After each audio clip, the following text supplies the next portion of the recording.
Dharavi social मिशनच्या माध्यमातून आज जागतिक मासिक पाळी दिनाच्या निमित्ताने एका महिलांसाठीच्या सोशल कॅम्पचं आयोजन करण्यात आलेलं होतं. या कॅम्पचा उद्देश महिलांमध्ये कॅन्सरबाबत जनजागृती करणे, तसेच वेगवेगळ्या प्रकारच्या ज्या महिलांविषयक जे आजार असतात त्यांची माहिती देऊन या आजारातून कसा उपचार घ्यावा, या आजारांबाबतची जनजागृती करण्यात आलेला आहे. आपल्यासोबत एक धारावीतल्या ताई आहेत, त्यांच्याकडून जाणून घेऊयात की या कॅम्प बाबतचा त्यांचा अनुभव नेमका कसा होता. मेरा नाम फातिमा खान है और मैं धारावी डिपो में ही रहती हूँ और मेरे हस्बैंड ऑफ हो चुके हैं। मेरा एक 10 साल का लड़का है और मैं एक कैंसर सर्वाइवर हूँ, लेकिन मैं खुश हूँ इसलिए क्योंकि मैंने मतलब नई जिंदगी पाई है।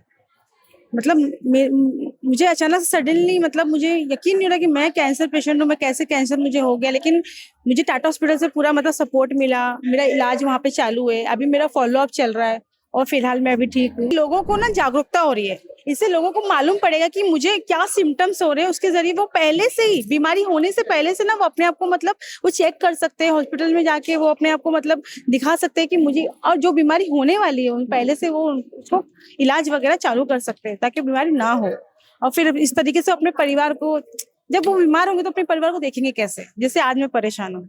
तो इस तरह से क्या है ना, ये बहुत जरूरी है जो धारावी सोशल मिशन जो चालू है, ये लोगों को हर चीज, स्वच्छता हो गया या जो भी अपना जो भी काम काज हो गया, हर चीज में ये आगे बढ़ा रहे हैं, जिससे लोग अपने मतलब पैरों पे खड़े हो सकते हैं, काम काज कर सकते हैं, अपना इलाज कर सकते हैं। मतलब जागरूकता हो रही लोगों को। मैं उनके लिए यही कहूंगी कि जो है धारावी सोशल मिशन जो इन लोगों ने किया है उसमें सपोर्ट करें, साथ दें, मिल करके और लोगों को जागरूकता करें और आगे बढ़े का मतलब यही सब मैं कहूँ। सर्वप्रथम धारावी सोशल मिशन यांचं मी अभिनंदन करते, कारण आजचा जो दिवस आहे की मासिक पाळी स्वच्छता दिवस 28 मे, तर तो इथे साजरा केला आहे आणि खूप मोठ्या प्रमाणात इथे महिलांची उपस्थिती होती. आणि या सेशनमध्ये जसं आहे की मासिक पाळीमध्ये जे होणारे त्रास आहे किंवा त्याच्यावर कसं आपण उपाययोजना केली पाहिजे किंवा त्यामुळे काही आजार पण होऊ शकतात, तर त्याबद्दल डॉक्टरांनी पण खूप चांगली माहिती दिली. आणि टाटा फाउंडेशन, टाटा हॉस्पिटल त्यांच्याकडनं पण इकडे खूप चांगल्या प्रकारे सांगण्यात आलं की आपल्या महिलांना कोणत्या कोणत्या प्रकारचे कॅन्सर्स होतात आणि जसं ब्रेस्ट कॅन्सर आहे तर प्रॅक्टिकली करून दाखवलं की कशा प्रकारे स्वतःची तपासणी करून घ्यायची आहे. तर अशा प्रकारे तर खूप चांगली माहिती इथे दिलेली आहे. आणि झोपडपट्टी म्हटलं तर धारावी ही आशियातली सगळ्यात मोठी झोपडपट्टी आहे, तर इथे महिलांसाठी असे कार्यक्रम घेणं खूप गरजेचं आहे. कारण महिला जर स्वस्थ राहिली तर ती स्वतःच्या परिवाराला पण स्वस्थ ठेवू शकते. तर मला असं वाटतं की हा जो कार्यक्रम घेतलाय तो खरंच खूप चांगला प्रोग्राम घेतलेला आहे. ओके, नमस्ते। मेरा नाम निशा शेट्टी है और फैमिली प्लानिंग एसोसिएशन में मैं काम करती हूँ। तो आज का जो विषय था वो world health menstrual hygiene day के ऊपर था और उसके ऊपर हमने महिलाओं से बातें की, चर्चा की और उनका सेशन लिया।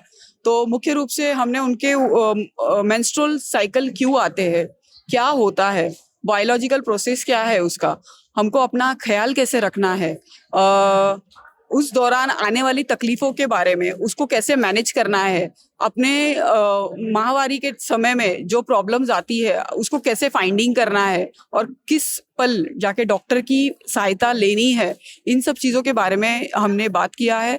क्योंकि आप जानते हो कि धारावी जो एक धारावी की जो पॉपुलेशन है वो बहुत हाईली डेंस है और उन तक हेल्थ से रिलेटेड जानकारी पहुंचना बहुत जरूरी है ताकि वो अपना हेल्थ को लेकर जो भी डिसीजंस है वो सही तरीके से ले सके।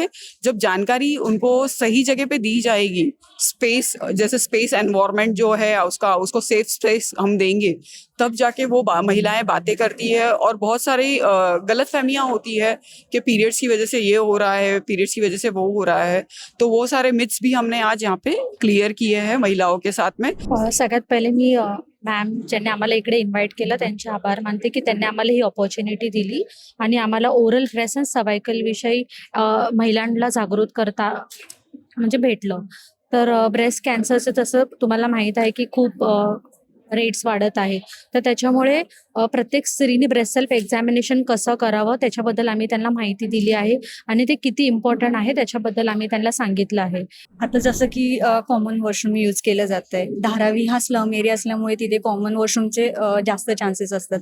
सो त्यामुळे पर्सनल हायजीन मेंटेन न झाल्याने त्यांना हेल्थ इश्यू होण्याचे चान्सेस खूप असतात. जसं की इन्फेक्शन्स खूप होणं, युरिन इन्फेक्शन जास्त होणं, मेन्स्ट्रुअल ज्या वेळी त्यांना त्रास होणं.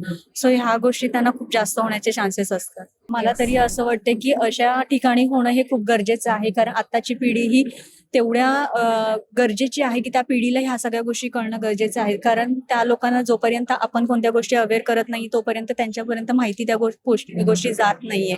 सो धारावीतल्याच नाही, इतर स्लम एरियामध्ये जाऊन ह्या प्रोग्राम अरेंज करणं खूप महत्वाचं आहे, जेणेकरून प्रत्येक स्लम एरियामध्ये ह्या गोष्टी गेल्या पाहिजेत आहेत की हेल्थ इश्यू बद्दल असावं या कॅन्सर अवेअरनेस बद्दल असावं. प्रत्येक गोष्टींमध्ये रिलेटेड जसं ज्या मेडिकल इश्यू आहेत ह्या मेडिकल इश्यू ह्या प्रत्येक स्लम एरियामध्ये पोहोचणं गरजेचं आहे. आणि मी तर म्हणेन की प्रत्येक स्लम एरियामध्ये जाऊन ह्या गोष्टी अवेअर केलंच गरजेचं आहे आणि प्रोग्राम ठेवणं खूप गरजेचं आहे की जेणेकरून आपल्या ज्या महिला आहेत त्या सतर्क राहू शकतात ह्या पगारासाठी. धारावी सारख्या स्लम एरियामध्ये खरं तर महिलांमध्ये कॅन्सर असेल, गर्भाशयाचा कॅन्सर असेल, ब्रेस्ट कॅन्सर असेल, मासिक पाळीबाबत जनजागृती होणं तितकंच आवश्यक आहे. आज धारावी पुनर्विकास प्रकल्पाची आवश्यकता का आहे हे अशा उपक्रमातून दिसतं. आपण एका कॅन्सर सर्व्हायवल महिलेशी देखील संवाद साधला. तिला ज्या पद्धतीने अचानक या आजाराबाबत माहिती मिळाली त्यावेळेस कशा पद्धतीने याचा सामना करावा याची पुरेशी माहिती देखील महिलांना असणं आवश्यक आहे आणि ती वेळेत माहिती मिळणं आवश्यक आहे. त्यासाठी धारावी सोशल मिशनच्या माध्यमातून ज्या जनजागृती केली जाते, जे आरोग्यविषयक शिबिरं घेतली जातात त्याची आवश्यकता ही वारंवार दिसून येते आहे. या विषयावरची तुमची मतं आम्हाला कमेंट बॉक्समध्ये नक्की कळवा. धन्यवाद.